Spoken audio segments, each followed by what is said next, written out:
Jadi kita lanjutkan pengenalan kita mengenai berbagai paths. Hari ini kita bahas mengenai ion ya, dengan penekanan fungsi utamanya dia tuh di dalam menyeimbangkan saraf, terutama saraf otonom ya. Di dalam kedokteran saya ingat perjalanan sejarahnya dunia medis nih. Dulu tuh kalau kita ketemu pasien yang keluhannya macam-macam, tapi kalau diperiksa lab, diperiksa dengan alat penunjang itu nggak ketemu apa-apa, kita akan bilang ini pasiennya hysterical gitu ya. Jadi ini bagian dari penyakit di psikiatri gitu. Karena masalah pikiran yang mengganggu organ tubuhnya dan dia keluhkan sebagai suatu penyakit. Nah, kemudian istilah hysterical itu memberi suatu kesan tuh kayak penyakitnya pura-pura gitu ya. Padahal buat si pasien itu penyakit yang dia rasakan sungguhan beneran gitu. Nah, kemudian istilah itu lebih dimanusiawikan gitu dengan ketidakseimbangan sistem saraf otonom ya, atau istilah lainnya vegetative imbalance. Nah, kalau per definisi secara umum tuh fungsi vegetatif itu proses tubuh yang berkaitan langsung dengan kehidupan itu sendiri ya, pemeliharaan kehidupan. Ya, misalnya fungsi nutrisi, orang merasa lapar, merasa kenyang, itu diatur oleh fungsi otonom, fungsi vegetatif. Ya. Lalu berbagai metabolisme, misalnya pencernaan, kapan usus bergerak, kapan dia malas bergerak, itu peristaltik juga diatur oleh vegetatif ini. Ya.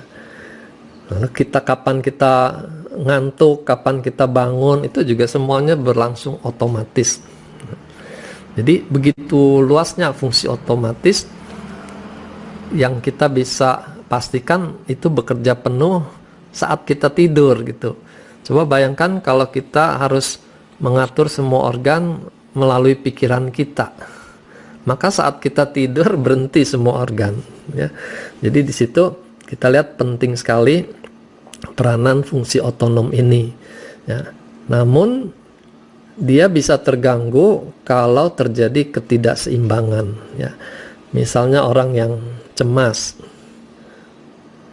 awalnya begitu cemas otomatis jantungnya akan menjadi lebih cepat ya, saraf simpatisnya menjadi dominan. Tapi kalau kecemasan itu berlangsung setiap hari, berminggu-minggu, berbulan-bulan, maka jantungnya akan terbiasa dengan irama yang cepat. Dia sampai lupa tuh kondisi yang normalnya tuh seberapa gitu ya. Jadi di situ kita dapatkan orang yang penyakitnya psikosomatis itu cenderung nggak bisa kembali seperti semula ya. Dia sudah terbiasa dengan kondisi yang error itu ya. Nah, ini contoh masalah kapan kita membutuhkan pertolongan untuk menyeimbangkan kembali saraf-saraf otonom ini gitu ya. Nah, di sini secara anatomi saraf otonom itu hanya ada dua, simpatis dan parasimpatis ya. Nah, fungsinya ini mereka saling menyeimbangkan. Kalau yang satu merangsang, yang satu lagi tuh mengurangi rangsangan itu ya, sedasi atau stimulasi. Nah, ini sejalan dengan prinsip dalam TCM tuh mengenai yin yang ya, mereka berdua berbeda tapi saling menyeimbangkan ya. Di sini kelihatan bermulanya itu ada di batang otak ya. Jadi dikatakan batang otak itu pusat untuk kegiatan yang otonom, atau kita mengenal juga istilahnya ini otak primitif ya, karena hewan-hewan yang levelnya primitif seperti cicak itu mereka cukup mempunyai otak belakang ini untuk kehidupan gitu ya.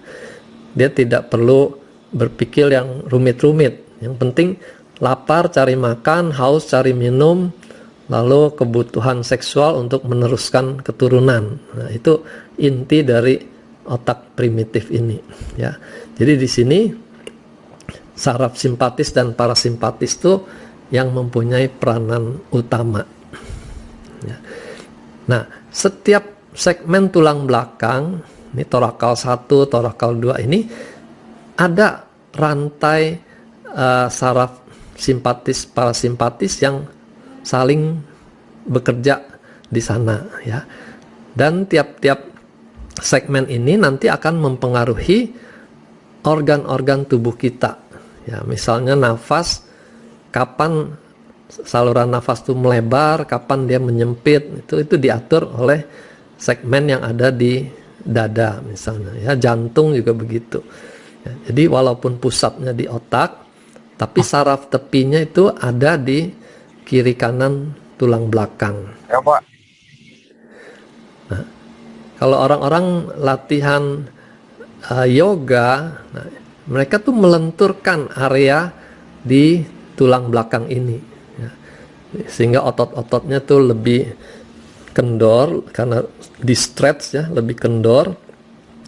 Jadi saraf-sarafnya tidak tegang, tidak terjepit dan terstimulasi ya. Nah, itu pentingnya kenapa latihan yoga itu bisa membuat orang tuh lebih tenang, lebih rileks gitu ya, lewat saraf otonom ini. Nah, sekarang saya mau sampaikan penelitian yang dilakukan Live Wave. Ya, ini baru sebagian saja terkait dengan ion ini. Ya. Nah, penelitian yang pertama ini terhadap denyut jantung.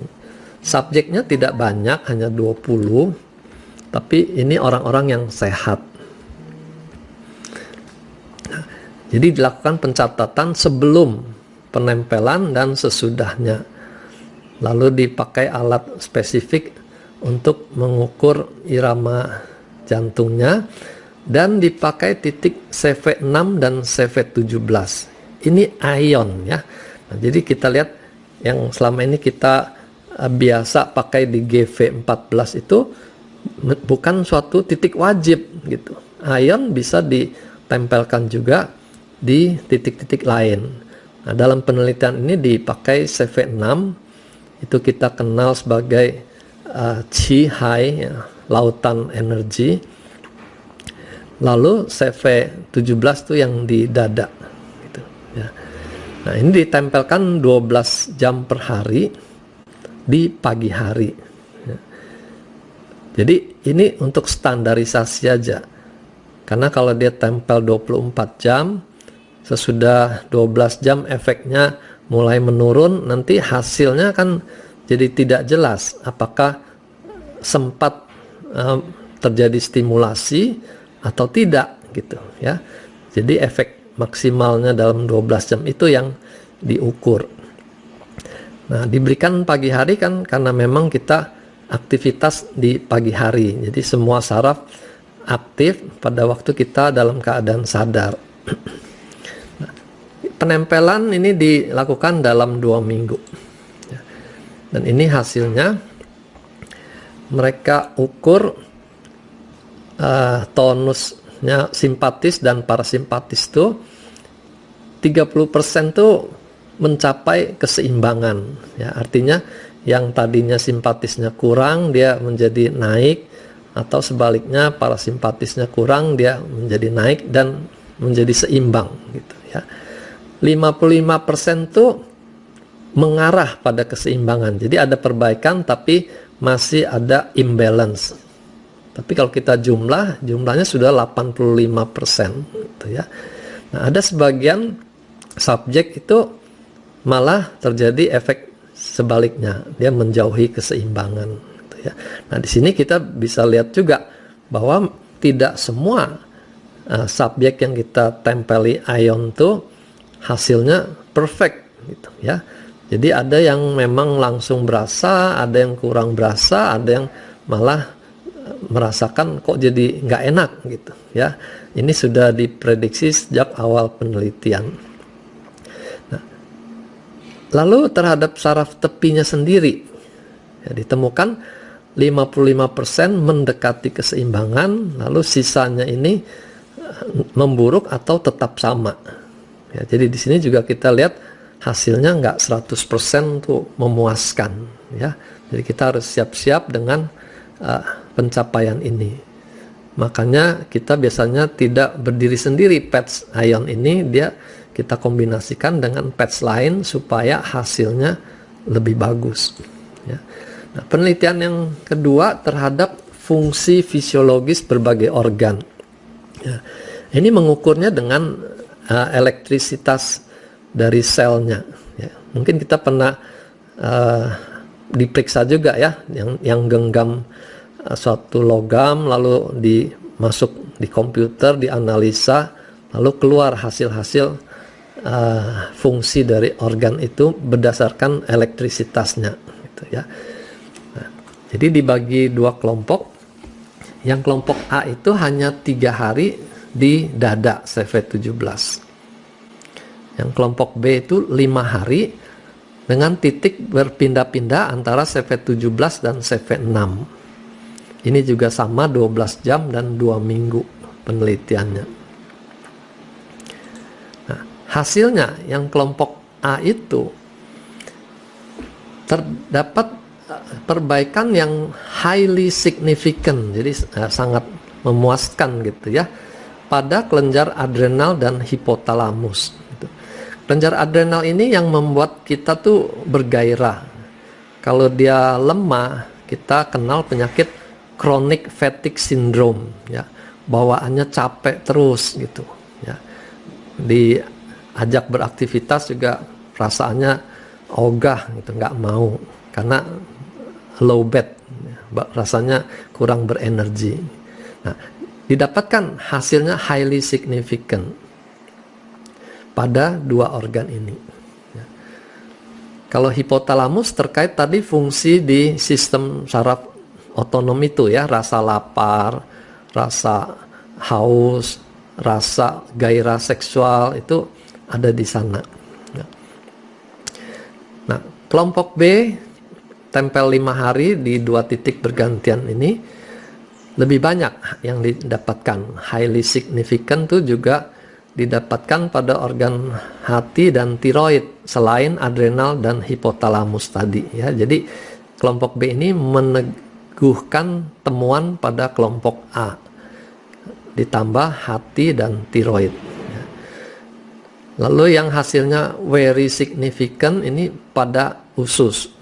Jadi orang dengan gangguan imbalance di usus ya, kadang-kadang mencret, kadang-kadang susah berak misalnya gitu, itu bisa kita harapkan perbaikan berdasarkan hasil di kelompok B ini ya. Nah, hasil yang signifikan artinya nyata berdasarkan angka statistik ya, itu pada pankreas dan ginjal ya. Pankreas kita tahu mengatur keluarnya insulin, dan ginjal ada begitu banyak fungsinya ya. Hanya kelenjar pituitary yang tidak mengalami perubahan. Ini master gland dari sistem hormon kita. Pituitary ini yang mengatur hormon-hormon lainnya ya. Jadi dengan penggunaan ion dia tidak mengkutak-katik kerja dari pituitary ya. Nah, ini buat kita ya bagus juga karena ini masternya. Kalau masternya terstimulasi, nanti semua hormon-hormon lain juga bisa ikut bergejolak gitu ya, bisa tambah banyak atau sebaliknya. Penelitian ketiga ini terhadap efek fisik dan mental ya. Ini juga jumlahnya hanya 24 orang. Rentang usianya dari muda sampai lansia ya, 77 tahun.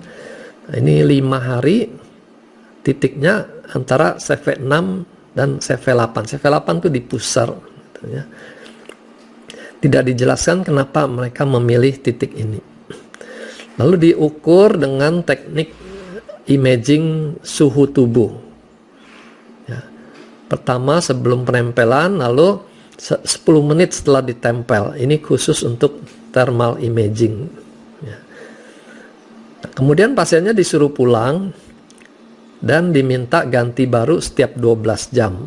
Berarti sehari dia pakai 2 seri ya, pagi dan malam itu. Nah, setelah 5 hari ditanya melalui telepon bagaimana perkembangan yang terjadi di rumah. Ya. Nah, ini hasilnya. Mayoritas tuh melaporkan fokus mentalnya meningkat. Ya, jadi dia bisa lebih aware apa yang terjadi ya, bisa lebih fokus dalam mengerjakan sesuatu. Dan juga 83% tuh merasakan tingkat nyerinya menurun. Jadi lebih kurang nyerinya. Sebaliknya untuk energinya ada peningkatan 79%. Ya. Jadi di atas separuh itu mengalami perbaikan. Nah, yang analisa suhu pada 10 menit kemarin itu terlihat ada rebalance ya, ada penyeimbangan di sistem saraf otonom. Jadi kelihatan yang tadinya areanya dingin menjadi lebih hangat, yang areanya panas menjadi lebih dingin gitu ya. Nah, ini hasil analisa thermal imaging namanya. Jadi buat orang yang ototnya lagi sakit, meradang, kalau ditempelkan ion ini dia akan mengalami pendinginan gitu. Sebaliknya orang yang kakinya dingin, kalau ditempelkan ini dia bisa merasa jadi lebih hangat gitu ya. Nah, ini hasil penelitian yang keempat tadi ya. Dari 20 orang itu dilakukan 3 metode pemeriksaan ya. Jadi mereka saling bandingkan metode yang pertama, kedua, ketiga itu apa semuanya ada kemajuan ya. Lalu untuk kuesioner kemajuan di rumah itu bersifat bebas kuesionernya ya. Jadi masing-masing peserta itu menentukan sendiri masalah apa yang dia rasakan paling mengganggu. Ya, jadi tidak diseragamkan menyoroti satu masalah, tapi diserahkan pada peserta menurut mereka tuh masalah apa yang mengganggu dan bagaimana perkembangannya. Ya. Nah, diambil titik CV17, lalu di scanning esok harinya. Nah, ini hasilnya. Dikatakan menunjukkan efek dramatis pada fisik dan mentalnya ya. Pada penelitian ketiga tadi kan kita lihat mentalnya ya, fokus membaik. Nah, ini fisik dan mentalnya. Berbagai keluhan yang masing-masing rasakan itu mereka laporkan ada perbaikan. Nah, ini dibandingkan dengan kontrol yang tidak menggunakan pads tuh, ya mereka tidak rasakan apa-apa gitu ya. Tapi yang menggunakan pads rata-rata menyampaikan dia mengalami perbaikan baik fisik maupun mentalnya ya. Nah, dengan metode scanning lainnya, 3 cara itu juga didapatkan perubahan energi yang membaik, yang positif gitu ya. Nah, salah satu dengan mengukur elektrointerstisial tadi ya, organ-organnya bagaimana elektrisitasnya itu. Nah, dan mereka dapatkan kelistrikan bertambah baik pada usus, hati, kandung empedu dan lambung ya. Ada peningkatan. Walaupun kalau dihitung secara statistik tuh tidak mencapai level signifikan gitu ya. Jadi di statistik tuh biasa diukur tuh apakah signifikan atau sangat signifikan. Kalau sangat signifikan itu pasti bukan kebetulan. Tapi kalau tidak mencapai signifikan masih mungkin ini kebetulan aja gitu ya. Nah, ini ada perbaikan tapi belum mencapai level signifikan. Ini penelitian yang kelima. Ini lebih banyak, 50 orang. Lalu mereka secara acak diberi ion atau placebo. Jadi placebo itu tempelannya sama, modelnya sama, warnanya sama, tapi isinya berbeda ya. Isinya bukan ion ya. Mungkin bahan kosong yang tidak ada apa-apanya tapi warnanya putih gitu ya. Lalu mereka bagi 3 kelompok. Yang satu kontrol tidak menggunakan patch apapun. Yang kedua ditempel dulu patch yang placebo. Lalu 20 menit kemudian diganti dengan patch yang beneran, yang aktif. Ya. Nah, kelompok ketiga lain lagi, ditempel dulu yang aktifnya 20 menit, lalu ditempel yang placebo 20 menit juga. Nah, di sini diambil titik CV6. Nah, ini hasilnya. 60% merasakan rasa kelegaan ya, jadi lebih enak gitu badannya tuh dalam 20 menit gitu. Dengan berbagai kualitas. Ya, leganya itu nggak sama persis gitu ya. Ada yang sedikit lega, ada yang cukup banyak. Jadi diperkirakan 2% sampai 56% gitu. Nah, ini menunjukkan memang tiap orang tuh berbeda-beda reaksi relaksasinya ya. Juga dengan kecepatan yang berbeda-beda. Kita tahulah antara kita sendiri orang yang cepat tegang kan juga ada ya. Ada orang yang tetap saja dia santai-santai walaupun kondisi bertambah tegang gitu ya. Jadi lain keseimbangan saraf otonomnya ini berbeda-beda ya. Nah, tapi mereka bisa pastikan pada kelompok yang menggunakan ion itu respon parasimpatisnya lebih kuat gitu ya. Nah, parasimpatis itu membuat jantung berdetak lebih pelan, otot-otot juga lebih rileks gitu ya, sehingga itu yang membuat orang tuh merasa lebih nyaman, lebih enak, lebih lega gitu.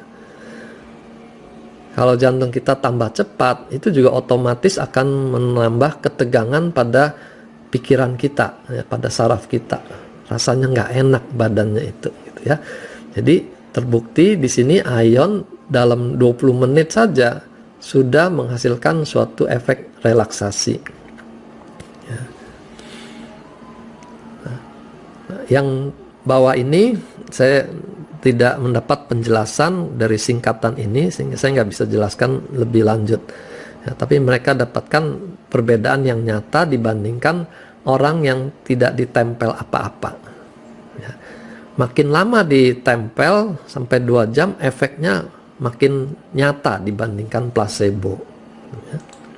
Nah, itu yang saya mau tambahkan dari salah satu laporan penelitian dengan ion ya.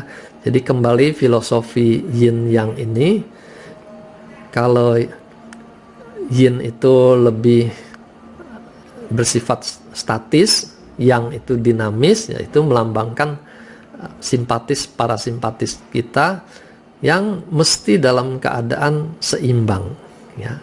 Nah, begitu dia tidak seimbang, hidup ini sudah berkurang kenyamanannya ya, bawaannya tegang, bawaannya gelisah, bawaannya gampang marah-marah. Nah, itu perlu diatur kembali, diseimbangkan kembali. Oke, itu yang saya bisa sampaikan. Terima kasih.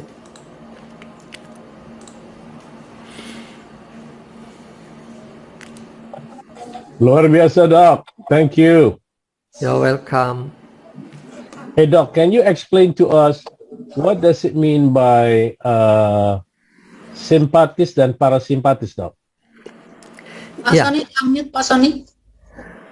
Simpatis sama parasimpatis itu dua sistem yang saling mengatur fungsi suatu organ ya.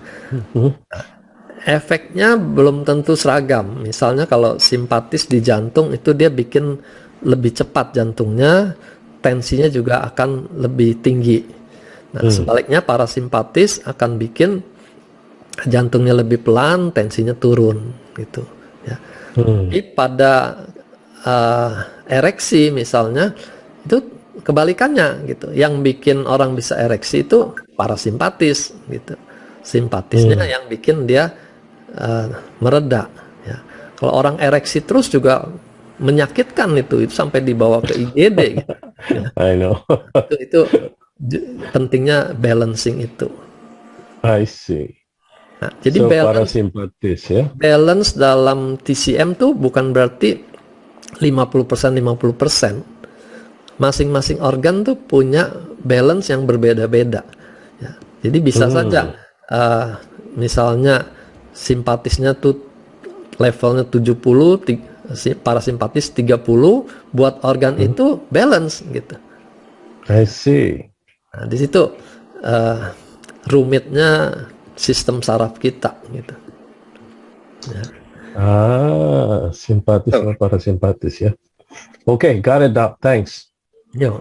Oke, makasih Dr. Wijaya untuk pencerahan buat kita semua. Kita bertanya mendapat pencerahan dari mulai X39 secara runut apa yang sudah diteliti oleh LifeWave, dan itu disampaikan kepada kita lebih jelas, dilihat dari sudut pandang medis dan digabungkan dengan TCM. Tentunya itu bermanfaat buat kita semua untuk kita mempelajari, jadi kita tahu kemampuan dari patch masing-masing seperti apa. Setelah X39 dilanjut dengan glutathione, ya, glutathione, minggu yang lalu cornosin, hari ini EON. Nah, minggu depan tentunya ada yang lain yang karena ada 8 macam. Nah, Dr. Wijaya akan melengkapi kita untuk kita lebih memahami tentang karakter PET itu masing-masing. Dengan kita memahami PET masing-masing karakternya, jadi kita lebih enak menempel seperti apa. Dan sekaligus apa yang disampaikan Dr. Wijaya ini meyakinkan kita semua bahwa LifeWave itu melakukan penelitian sedemikian detail untuk semua apa yang disajikan kepada kita semua. Jadi kita harus lebih yakin bahwa PET ini bekerja dengan baik walaupun PET itu bukan obat. Oke, selanjutnya bagi rekan-rekan yang ingin tanya lebih jauh, tadi sudah diawalin oleh Pak Roy dengan parasimpatis dan simpatis, dan silakan Bapak Ibu untuk melanjutkan dengan ngomong ada Dr. Wijaya yang bisa menjelaskan lebih detail gitu ya. Silakan Bapak Ibu. Bisa melalui chat atau bisa langsung angkat tangan. Saya angkat tangan. Ya, silakan Pak Hendy. Makasih Pak Sony dan Dr. Wijaya. Maaf saya terlambat, tapi yang Dr. Wijaya ini saya dengarkan dari awal. Apakah saya boleh menyimpulkan bahwa semakin hari saya semakin menganggap bahwa PET ini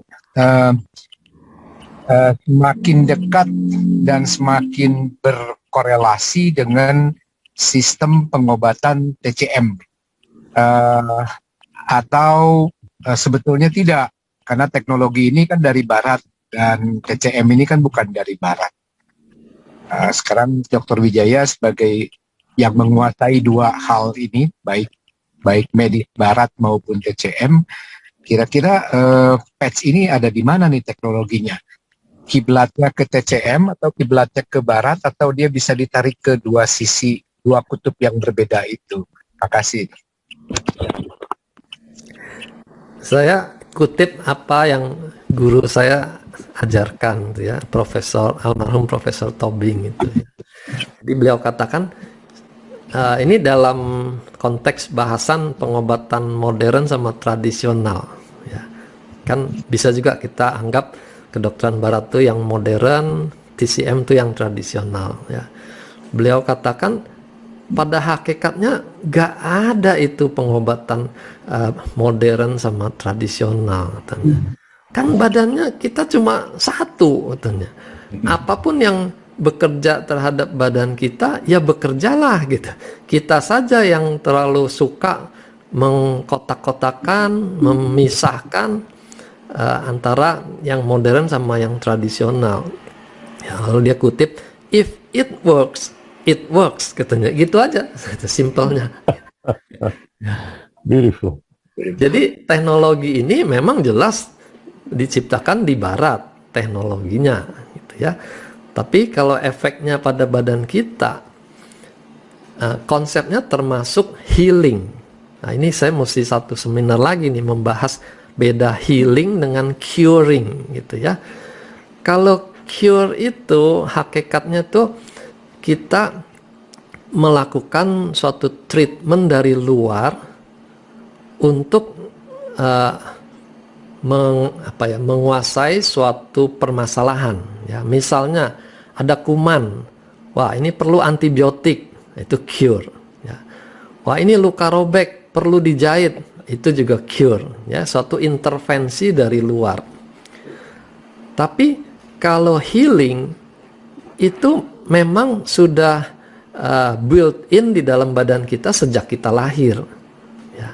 Luka nggak diapa-apain juga bisa sembuh sendiri gitu ya, kecuali orang yang kencing manis yang sudah banyak error sana sini. Nah itu healing. Jadi upaya PETS ini lebih ke healing ya, kita mensupport daya penyembuhan yang sudah ada di badan kita gitu ya. Jadi bukan intervensi seperti obat atau pisau bedah ya. Cuma kan juga nggak 100%, karena biar bagaimana kita tempel itu kan sudah suatu bentuk intervensi juga gitu. Nah, jadi kalau dibilang mau dibagi dua dunia, sekarang nggak bisa lagi dua dunia, ada dunia ketiga, nanti ada penemuan lagi, ada dunia keempat gitu. Kita jangan terjebak di kotak-kotak seperti itu. If it works, it works. Gitu. There you go. I like that. Cukup Pak Hendy? Wah, luar biasa, Pak. Dok, very inspiring. Terima kasih. Sama-sama. Ya, terima kasih pencerahannya, Dr. Wijaya. Dan saya tentunya kita semua senang sekali kalau tadi Dr. Wijaya ada 2 sesi lagi, paling enggak ada curing dan healing, gitu kan. Mungkin juga pencerahan tentang homeopati untuk kita lebih mendalamin tentang tubuh kita sendiri. Nah, jadi kita akan senang sekali Bapak Ibu ya kalau Pak Dr. Wijaya bisa menyiapkan materi-materi yang terus memperkaya kita, memberikan pencerahan-pencerahan.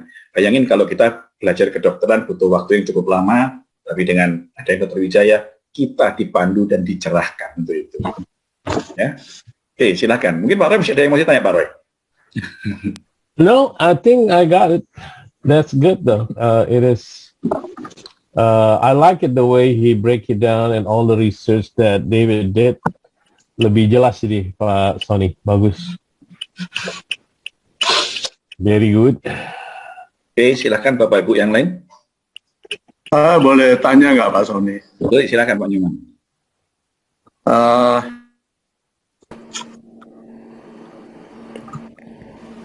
Yuk, silakan Pak.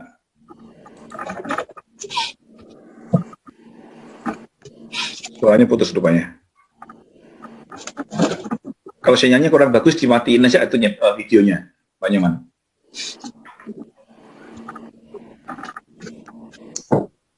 Putus kayaknya Pak Sony ya, putus ya kayaknya ya. Iya, kayaknya.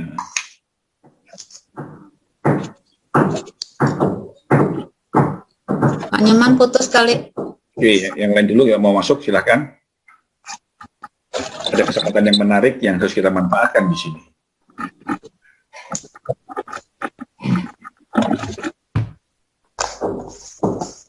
Dr. Wijaya cukup sibuk, dia menyemparkan diri untuk memandu kita. Tentunya kita sebaiknya memanfaatkan ini dengan sebaik-baiknya untuk kita terus belajar dan belajar terus. Pak Sony, tadi Pak Win udah mau bertanya tuh, Pak Win. Pak Win, silakan Pak. Iya, saya coba. Saya itu student yang nggak baik gitu. Jadi banyak kepengalaman, tapi kayaknya tell me terus gitu. Ini berkaitan dengan tadi Dr. Wijaya cerita tentang apa parasimpati atau apa itu istilah tuh. Jadi sebagai sharing, 10 tahun yang lalu saya ini pernah ikut latihan yoga, pernapasan Qi dari Dr. Budiman, di mana salah satu sessionnya adalah untuk mencapai tahapan tungkuan apa? Tungkuan. Ya kan? Itu kalau lagi mendekati tungkuan itu ada gerakan yang aneh-aneh tuh. Jadi orang kayak silat, kayak segala macam. Dan waktu itu saya mengalami sedikit, nggak nyata. Tapi ya karena saya ini curious gitu. Jadi pernah coba, tapi juga nggak rajin gitu, cuma tahu gitu kan. Tapi terbelakangan terakhir dari minggu kemarin, saya mengalami peristiwa pribadi 1 jam sebelum saya ingin hadir ke seminarnya Blackway. Itu saya mandi, itu saya punya hand itu moving wildly ya. Itu benar-benar kayak kesurupan, lebih daripada 10 tahun yang lalu gitu. Saya tetap sadar dan dibawa ke IR. Saya mengalami 18 jam proses di IR yang betul-betul ya menakjubkan buat saya. Apa itu kaitannya dengan parasimpati itu yang saya belum selesai gitu. Jadi mohon pencerahan, mungkin Dr. Wijaya bisa bantu. Itu pengalaman pribadi saya sendiri ya. Jadi kalau saya nggak ngalamin sendiri kayak dongeng gitu. Saya 18 jam di IR, dimarahin sama dokter bahwa saya ini pasien yang teraneh yang pernah diketemukan. Saya ngomong katanya nggak tahu ngerti apa gitu. Dimarahin, you ada pasien yang paling aneh gitu. Tapi 18 jam diperiksa nggak ada apa-apa gitu. 18 jam dirilis setelah MRI segala macam. Jadi itu gejala apa tuh? Dokter mungkin bisa bantu pencerahan. Saya ini pengen tahu sekali apa yang terjadi pada diri saya gitu. Ya. Mohon pencerahan. Ya, makasih. Nah, kalau gerakan motorik itu tidak termasuk dalam saraf otonom. Itu di bawah kendali otak bagian lain, otak motorik, korteks motorik, ya. Nah, cuman nanti dari korteks motorik itu memang ada yang disadari penuh, ada yang namanya gerakan spontan abnormal, tapi bukan termasuk otonom. Kalau otonom itu memang fungsi-fungsi yang tidak kita pikirkan dia otomatis bekerja, ya. Kayak denyut jantung itu kan kita nggak mikir, kita nggak bisa suruh juga tambah cepat tambah pelan, itu nggak bisa. Nah, jadi yang Pak Win alami itu jelas bukan urusan simpatis parasimpatis, cuma termasuk gerak spontan abnormal, ya. Nah, tapi kalau sampai kesadarannya juga terganggu, nah itu biasanya memang harus dikejar. Kenapa? Karena kesadaran itu kan proses di otak. Dia harus pastikan dengan MRI, dengan EEG, ada apa. Gitu.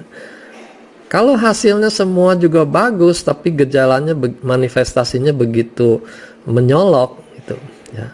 Nah, di medis barat mungkin akan garuk kepala gitu, nggak ketemu penyebabnya. Tapi kalau di Indonesia itu langsung keluar diagnosanya, Pak. Ada yang tahu nggak diagnosanya apa? Kesurupan. Ini kesambat. Ya, jadi memang masih ada bagian-bagian yang misteri dalam urusan medis ataupun kesehatan umum ini. Tidak semua bisa kita jelaskan di saat ini paling enggak. Ya. Itu mesti dicari. Baik Pak, terima kasih Pak. Ya. There are billions of cells, right, Dr. Wijaya, that make a contact. Like I want to raise my hand like this. I mean, the signal that your brain process and setting it to your muscle, to your hand, to this is a very complicated process. Yeah, it's the body is just an amazing creation of God. Luar biasa. Nah, untuk gerakan itu kita kabel-kabelnya tuh disebut tractus piramidal gitu. Nah, nanti dari traktus piramidal ini ada lagi ekstra piramidal yang mengatur kontrolnya itu. Jadi kehalusan geraknya. Ya. Kita bisa menyulam itu karena ekstra piramidalnya bekerja dengan baik sekali. Tapi begitu itu terganggu, terjadi tremor. Misalnya orang Parkinson itu. Ya. Jadi ada dua sistem yang berbeda yang mengurus soal gerakan. Tapi bukan simpatis parasimpatis. Jadi termasuk misteri gitu ya, Pak. Masih misteri. Selama belum ketemu jawabannya kita sebut misteri. Nah, Ya. tinggal orang benar menemukan jawaban atau sekedar mendapatkan jawaban itu ya, asal jawab gitu. Yang saya pernah alami ya, Dr. Wijaya, waktu itu di kantor saya di Alhambra sebelum COVID, ada seorang yang punya tremor dan sudah Parkinson. Dia kalau tanda tangan itu ya, tanda tangannya jelek sekali, Pak. Tremor ya, tremor. Saya taruh 1 eon di sini, 5 menit kemudian saya suruh tanda tangan, bisa bagus, Pak. Itu saya sendiri kaget. Itu apanya yang terjadi, Dok? Ditenangkan autonomic nervous system-nya itu ya, lebih rebalance tonus yang bekerja di sarafnya dia gitu ya. Tetap ada kaitannya dengan simpatis parasimpatis juga, karena kan saraf biar gimana kabelnya kan kerjanya hanya 2 itu, stimulasi atau sedasi gitu. Jadi dengan dia bisa bikin lebih balance ya, kondisi lebih terkontrol gitu ya. Nah, cuma kalau Parkinson kan ada kaitan dengan pabriknya di otak tuh sudah menurun produksi dopaminnya gitu. Jadi tidak otomatis kita tempel lalu dopaminnya jadi melimpah, ya enggak juga. Itu kan perlu regenerasi. Nah, regenerasi itu kita perlu X39 gitu. That's right. Good. Oke, ini Pak Nyoman sudah terhubung kembali. Silakan Pak Nyoman. Ya, minta maaf ini Pak Sony dan Bapak Ibu semua. Saya lagi di Bali, di network nggak gitu bagus, kan ke Eropa pakai HP. Saya lanjutkan Dr. Wijaya kalau masih ada kesempatan. Ya. Jadi tadi ada gangguan di cervical saya, itu sebaiknya pakai patch yang mana ya? Gangguannya berupa apa? Kenapa, Dok? Gangguannya berupa apa? Nah, ini lengan kiri saya, mulai dari pangkal lengan sini, itu kalau tidur telentang itu nyeri itu. Dan kemeng ke bawah dikit sampai ke sini. Oke. Nah, nyeri itu berarti kan sensoris gitu ya. Iya, kemungkinan karena proses terjadi inflamasi di sini, impactnya ke lengan kiri ya. Dia mengiritasi saraf, bisa nyeri, bisa linu, bisa nggak keruan rasanya gitu. Ya. Atau kalau dikombinasi jadi pegelinu gitu. Nah, itu iritasinya. Nah, untuk meredakannya kalau nyeri kita pakai ice wave. Ya. Ice wave ya. Nah, kemudian unsur inflamasinya bisa ditambahkan ion itu juga, karena bukti lain yang tidak ditampilkan di riset ini adalah mengenai dia menekan proses peradangan. Nah, itu dibuktikan dengan nilai PCR di labnya itu, CRP di lab itu, C-reaktif protein itu menurun. Itu menunjukkan peradangannya juga mereda gitu. Jadi kita kombinasi antara ion dan ice wave gitu. Ya. Posisinya di mana, Dr. Wijaya, kita tempelnya itu? Ya, kalau daerah tengkuk itu memang biasanya diambil GV14 untuk ionnya, yang tulang leher yang paling menonjol di bawah.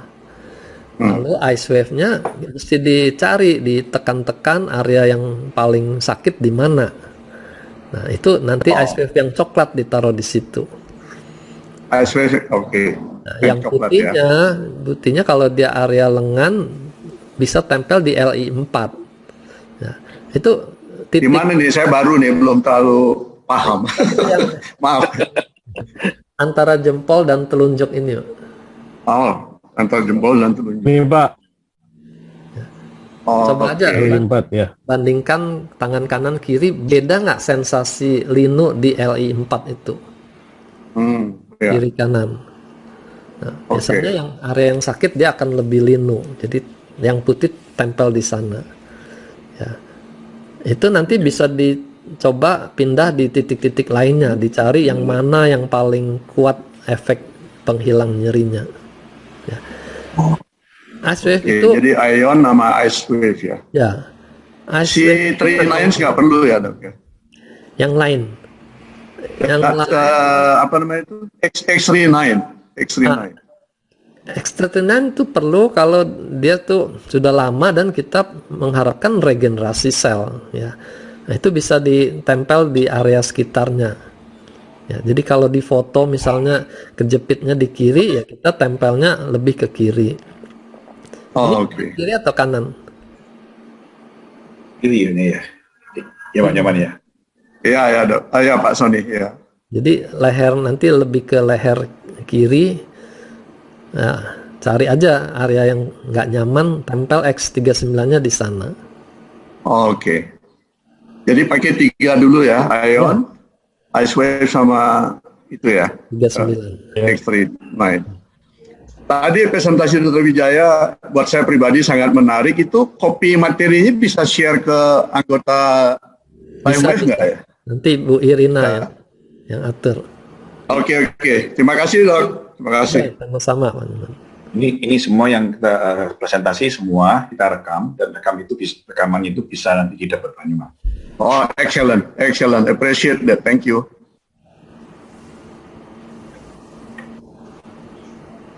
Oke, yang lain mungkin, Bapak Ibu. Wah, ini percakapan yang menarik buat kita. Sorry, can I?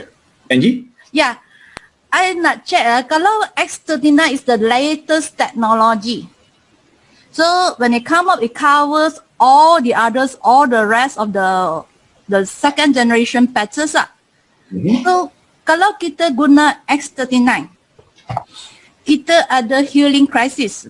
Yang sakit, lebih sakit lagi, patutkah kita continue carry on with the X39? Because it cover all other patches mah. So it will do the healing. So we got to carry on with this X39 by drinking more water and then carry on. Just as long as it's bearable, we just carry on with X39 without using other patches. So for the human body, is it okay or not? So let's Dr. Wijaya or Pak Roy can answer with it. Dok, answer dulu dok. Ya. Dr. Wijaya dulu. Dr. Roy, Roy jawab dulu atau gimana? You dulu dok.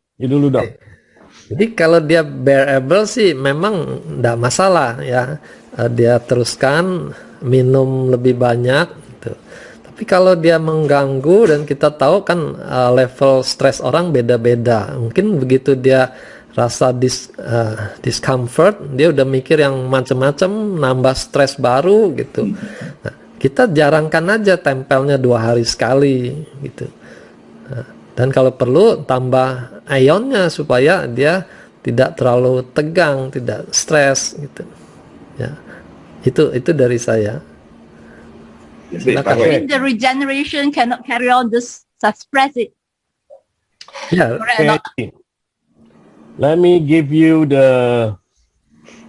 from the business side. Okay, when you're building the business, you want to focus on X39.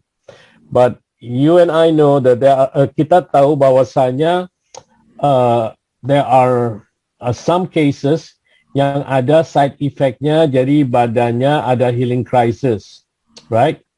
I experienced that too. In fact, one guy was mad at me because after I patched with X39, he got even more pain. So like, oh my goodness, right? Jadi, if it is for business. Indonesia, Pak Roy. Halo Pak Roy, suara hilang. Ya. Suara putus-putus. Suaranya hilang. Can you hear me? Oke, sudah. Okay. Ya.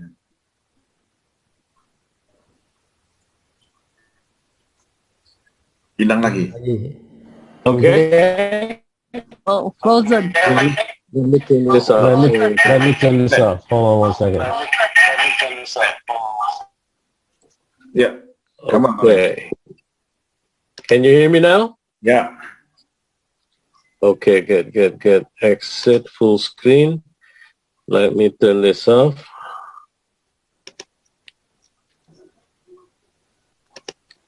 Okay, good. So, kalau kita pakai yang X39 itu untuk business purposes, tapi banyak side effect atau healing crisis. Then you want to use yang Aeon dengan Ice Wave.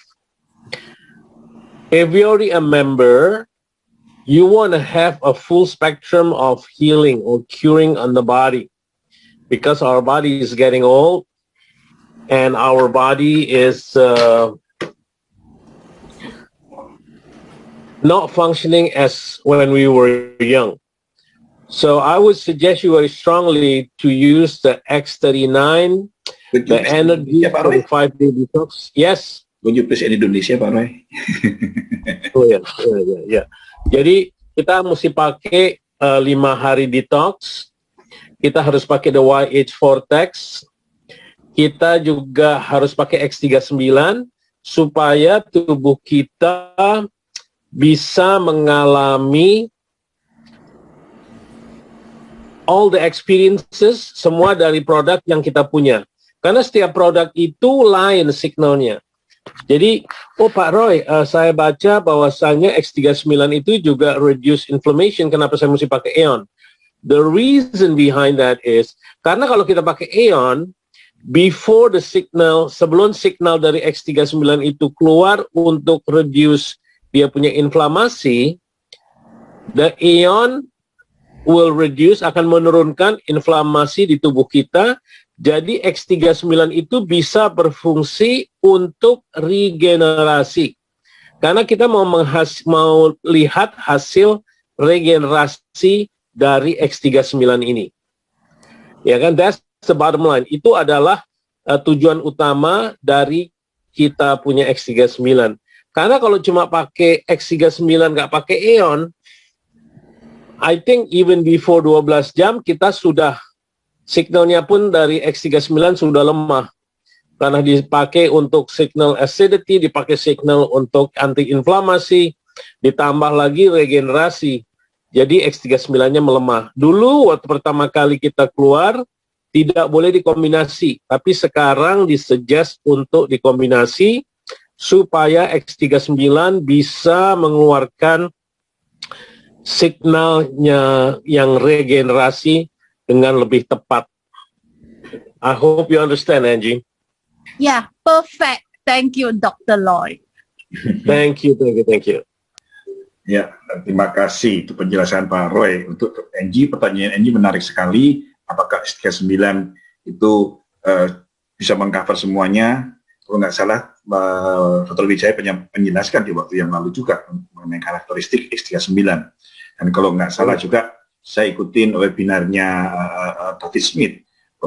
Ketika bicara X39 dengan carnosin, X39 dengan glutathione, karena semua bisa saling melengkapi. Seperti Pak Roy juga bahwa untuk mengoptimalkan kerjanya X39, kita perlu dengan pad-pad yang lain yang punya karakteristik yang berbeda-beda supaya hasilnya lebih optimal. Itu kira-kira. Oke, silakan.